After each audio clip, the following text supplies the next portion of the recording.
Hello everyone, welcome to reading knife crochet paradise. Friends, आज फिर आपके लिए बहुत इजी, बहुत आसान और प्यारा सा पैटर्न मैं लेकर आई हूँ। इसके लिए हमने नॉर्मल जैसे हम इवन नंबर में फंदे लेते हैं तो वही फंदे लेने हैं। और जो फर्स्ट रो है देखिए राइट साइड से स्टार्ट होगी। फर्स्ट स्टिच को हम स्लिप कर लेंगे। अब हमने धागा आगे लेकर आना है। एक फंदा हम जैसे उल्टा बुनते हैं ऐसे उतारना है, इसे बुनेंगे नहीं। उससे अगले फंदे को हम सीधा बुनेंगे, धागा इस तरह से घुमाते हुए ले जाएंगे ऐसे।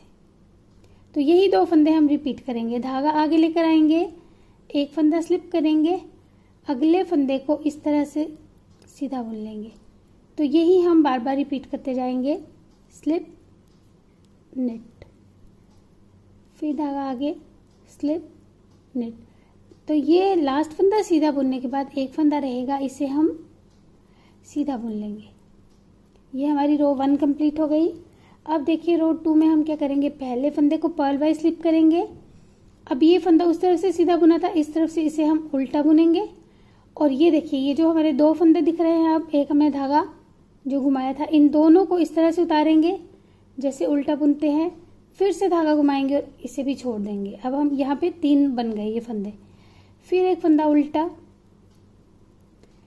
फिर ये जो दो फंदे हैं इनको इस तरह से धागा घुमा के छोड़ देंगे। फिर एक फंदा उल्टा, पूरी रो में यही करते जाएंगे। 3 फंदों को धागा घुमा के छोड़ देंगे, एक फंदा जो हमने सीधा बुना था उसे उल्टा बुनते जाएंगे। तो लास्ट के जब हम 3 फंदे छोड़ेंगे धागा घुमा के तो हमारा एज स्टिच रहेगा जिसे हम उल्टा बुन लेंगे। ये हमने रो 2 कंप्लीट कर ली है। अब देखिए थर्ड रो, पहले फंदे को स्लिप किया। अब ये जो 3 फंदे देखिए धागा हम इस तरह से आगे लेकर आएंगे और ये हमारे जो 3, ये देखिए इस तरह से 3 फंदे बन रहे हैं, इनको इस तरह से राइट नीडल पर लेंगे, फिर धागा पीछे ले जाएंगे और अगला जो फंदा है इसे सीधा बुनेंगे ऐसे। और इन तीनों फंदों को इसके ऊपर से इस तरह से निकाल के, ये देखिए एक फंदा ये हो गया और इन 3 फंदों को एक साथ बुनेंगे इस तरह बैक लूप से। तो ये एक फंदा ये हो गया। 2 फंदे थे हमारे शुरू में, वही 2 फंदे हमने फिर से बना लिए। तो यही रिपीट करते जाएंगे। धागा आगे लेकर आएंगे, इन तीनों को उतारेंगे, फिर धागा पीछे ले जाएंगे, अगला फंदा सीधा बुनेंगे, फिर इन तीनों को ऊपर से पास कर देंगे, इस तरह से निकाल देंगे और इन तीनों को एक बार बैक लूप से सीधा भी बुन लेंगे ऐसे। फिर से देखिए धागा आगे, इन तीनों को उतारा, फिर धागा पीछे, अगला फंदा सीधा और ये जो 3 हमने उतारे हैं इन्हें ऊपर से इस तरह से ड्रॉप कर देंगे, गिरा देंगे। और गिराने से पहले इन्हें एक बार हम इस तरह से सीधा बुन लेंगे। तो यही हम रिपीट करते जाएंगे।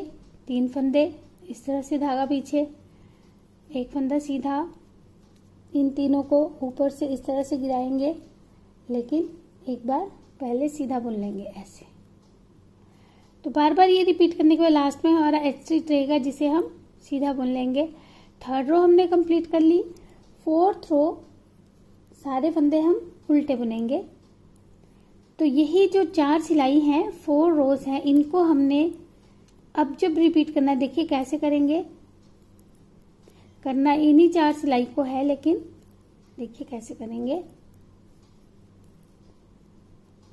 रो 5th, पहले फंदे को स्लिप किया। अब इस बार हम एक फंदा पहले सीधा बुन लेंगे स्लिप करने के बाद। उसके बाद हमने रो 1 स्टार्ट जो है रिपीट करनी है। देखिए पहले फंदे को धागा आगे लाया, पहले फंदे को स्लिप किया, अगले फंदे को ऐसे सीधा बुना, फिर धागा आगे, स्लिप, अगला निट, फिर धागा आगे, स्लिप, फिर निट। अब ऐसे करते रहेंगे तो लास्ट के जो 2 फंदे रहेंगे उनको हमने सीधे बुन लेना है। फर्स्ट रो में हमारा एक ही फंदा रहा था, यहाँ पे हमारे 2 फंदे रहेंगे।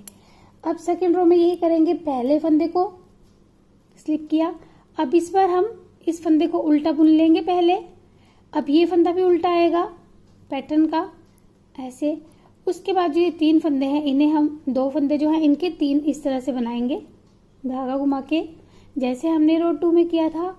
फिर एक फंदा उल्टा, फिर इन दोनों को धागा घुमा के उतार लेंगे, फिर एक फंदा उल्टा, फिर 2 को धागा घुमा के उतार लेंगे, फिर एक फंदा उल्टा। तो ऐसे करते हुए लास्ट का जो एज स्टिच है वो भी उल्टा आ जाएगा। तो ये 6th रो हमने कंप्लीट कर ली। अब 7th रो हमने रो 3rd की तरह बुननी है। पहले फंदे को स्लिप करेंगे, एक फंदा सीधा बुनेंगे।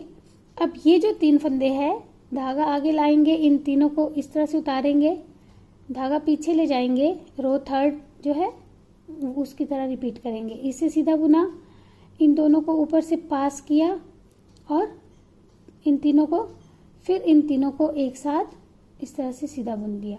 फिर धागा आगे लाए, इन तीनों को उतारा, धागा पीछे, एक फंदा सीधा, फिर इन तीनों को ऊपर से इस तरह से पास करते हुए एक बार बैक लूप से सीधा बुन लेंगे।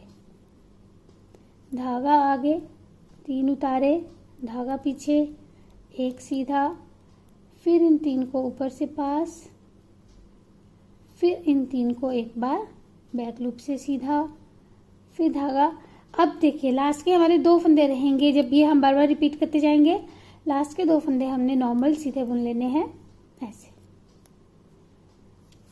अब रो 8 जो है उसमें हमने फिर से सारे फंदे रो 4 की तरह उल्टे बुन लेने हैं।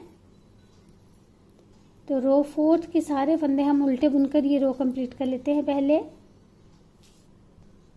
ये देखिए हमने ये रो 8 कंप्लीट कर ली। अब फिर से हमने रो 1 से स्टार्ट करना है। तो रो 1 to 8, वैसे तो 4 सिलाई है रो 1 to 4, लेकिन उसी को हमने थोड़ा सा जो है 5 to 8 जो है थोड़ा सा चेंज करके फिर बनाया है। तो देखिए जब हम बार बार रिपीट करेंगे तो ये पैटर्न हमारा इस तरह से बनता जाएगा और ये बहुत ही अच्छा पैटर्न लगता है। इसमें आपकी वूल थोड़ी ज़्यादा लगेगी लेकिन काफ़ी थिक और अच्छा बनेगा ये पैटर्न। बैक साइड से इस तरह से दिखता है।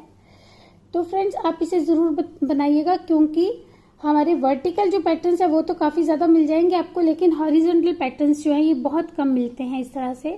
तो आप इसे ज़रूर ट्राई कीजिएगा। ये देखिए इसे हम इस तरह वर्टिकली भी यूज़ कर सकते हैं, तो ये ब्रेडेड इफेक्ट देता है। तो जैसे आप चाहें वैसे इसे यूज़ कर सकते हैं और बना सकते हैं। फ्रेंड्स ज़रूर इसे ट्राई कीजिएगा और मुझे बताइएगा आपको ये कैसा लगा है। Thank you.